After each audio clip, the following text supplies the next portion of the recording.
Hello students, नव वर्ष की आपको हार्दिक शुभेच्छा, हैप्पी न्यू ईयर। तो फाइनली मैं आपके जो JEE जेई जनवरी में है जेई मेंस, उसके एग्जाम के लिए कुछ फाइनल टिप्स आपको देना चाहता हूँ। सबसे पहले तो लास्ट 20 दिन बचे हैं। बहुत सारे बच्चे क्या करते हैं कि अरे यार जेई होगा नहीं, ये दिमाग में डालो ही मत। Definitely you are going to crack JEE. अगर इस माइंडसेट से आप जाओगे तो आप बहुत अच्छा करोगे। तो पहले तो अभी 20 दिन होते हैं, 20 दिन बहुत होते हैं भाई। अगर हपक के पढ़ना शुरू करें ना तो 20 दिन में तुम फोड़ फाड़ के ऐसी कम तैसी कर सकते हो। क्यों कर सकते हो, आइए बताते हैं। देखो, हमारा जो पेपर होगा 25 क्वेश्चंस आपके फिजिक्स में रहेंगे, 25 क्वेश्चंस आपके केमिस्ट्री में रहेंगे और 25 क्वेश्चन मैथमेटिक्स में रहेंगे। टोटल मार्क्स होते हैं 300। कौन सा हमको 300 पाना है? हमें तो भैया एक NIT का सीट पक्की करनी है और जेई एडवांस में अपीयर होना है। अगर हम बहुत अच्छे से प्रिपरेशन नहीं किए हुए हैं तब के लिए मैं बता रहा हूं। तो सबसे पहले आप ये सोचिए कि हमें कितना स्कोर मिनिमम करना है। तो मिनिमम स्कोर करना माने 75 क्वेश्चंस आपको आते हैं भाई साहब। अगर आप 75 में से अगर आप आइडियली देखिए आप 25 क्वेश्चंस भी करेक्ट कर देते हो तो यू विल स्कोर 100। एंड जनवरी मेंस वाले अगर आप 100 मार्क्स के क्वेश्चन सही कर देते हो तो डेफिनेटली आप 92 परसेंटाइल के ऊपर चले जाओगे, 94-95 परसेंटाइल भी चले जाओगे। डेटा है, आप चेक कर सकते हैं। दूसरी चीज, आपका टारगेट कितना होना चाहिए। आपका अगर फर्स्ट टारगेट जो होना चाहिए वो 100 मार्क्स होना चाहिए। पहले आप 100 मार्क्स कर डालो, आपके पास 50 क्वेश्चन छोड़ने के ऑप्शन मिल रहे हैं भाई साहब। अगर आप 100 मार्क्स के क्वेश्चन कर रहे हो, 25 क्वेश्चन करना मतलब कोई कुछ भी नहीं पढ़ा होगा, NCERT भी पढ़ के जाएगा, खाली 12th की ना तब भी 25 क्वेश्चन करके आ सकता है, डेफिनेटली करके आ सकता है।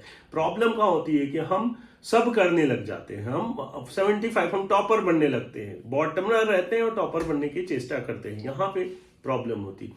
अब जो बच्चे पढ़े हैं, बहुत अच्छे से नहीं पढ़े हैं, उनके लिए भाई देखो, हमारा मेन उद्देश्य है कि जेई मेंस क्लियर हो, एक NIT की सीट पक्की हो और IIT एडवांस के लिए अपीयर हो। तो आप सबसे पहला टारगेट अपना 100 मार्क्स का रखिए। 100 के बाद में आप 120 का टारगेट रखिए।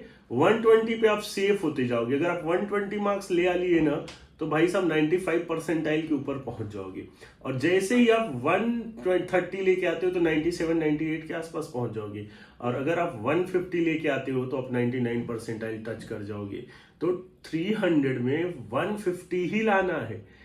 सबसे ज्यादा जो मिस्टेक बच्चे करते हैं कि वो तुक्का मारते हैं, एक्स्ट्रा अटेम्प्ट करते हैं, वो नहीं करना है। तो आपका फाइनल अप्रोच क्या होना चाहिए? अभी सारे फॉर्मूले वगैरह रेडी करिए, PYQs की 20 दिन जबरदस्त प्रैक्टिस करिए। आप कोशिश करिए कि लास्ट 5 to 6 ईयर्स की PYQ डेफिनेटली सॉल्व कर दीजिए लास्ट जो हमारे 20 डेज है। और फॉर्मूला वगैरह दिमाग में रखिए और मॉक टेस्ट दीजिए। अगर आप अपना तो जो हमारे जो बच्चे हैं तो उनका तो ऑनलाइन ऑफलाइन दोनों टेस्ट चल रहा है, उसको आप दे रहे हैं, तो उसमें आप पहला टारगेट सेट करिए 0 मिस्टेक, दूसरा टारगेट सेट करिए 100 प्लस, फिर 120 प्लस, फिर 150 प्लस। कुछ बच्चे ऐसे हैं कि 150 और 200 के बीच में इंटरेस्टिंग चीज मैं बताने जा रहा हूं। 150 अगर लाते हो तो आप 99 परसेंटाइल लाओगे, लेकिन 200 भी अगर आप लाते हो तो 99.89 परसेंटाइल के करीब पहुंच जाओगे। तो ये तुम समझ लेना कि आप उठा के देखोगे तो 150 से 300 के बीच में ही 99 परसेंटाइल वाले का घूमता रहता है मार्क्स। ठीक है, तो ठीक है, हमारा तो ये का टारगेट है कि हम 97-98 पहुंच जाए। तो 97-98 परसेंटाइल के लिए आपको बेटा अगर 130-140 भी मिल जा रहा है तो आप डेफिनेटली कर सकते हो। आपके पास सोचिए 140 या 130 मार्क्स, 150 भी अगर हम कंसीडर करें तो आप अगर 40 क्वेश्चन करते हो 75 में से सिर्फ 40 क्वेश्चंस, तो 160 मिल जाएंगे। और उसमें मैं मान के चल रहा हूं कि थोड़ा एरर भी हुआ तो 150 आपको डेफिनेटली मिलने वाला है। सो बी पॉजिटिव। कुछ भी नहीं किया है तब भी PYQ लेके बैठो बच्चों, और पूरा फॉर्मूला, और पहला टारगेट 100 मार्क्स, दूसरा 130 मार्क्स, तीसरा 150। और बाकी जो बड़े हुए हैं उनका तो साम्राज्य है, वो तो राज करने वाले हैं, वो तो 200-300 जितना स्कोर हो सकता है उसकी तरफ जाएं। लेकिन उन्हें भी मेरा एक सजेशन है कि पहले आप 150 तक संभल के खेलिएगा और उसके बाद में करिएगा। तो happy new year, wish you all the best. Last 20 days में 4 डालिए बच्चों। Thank you.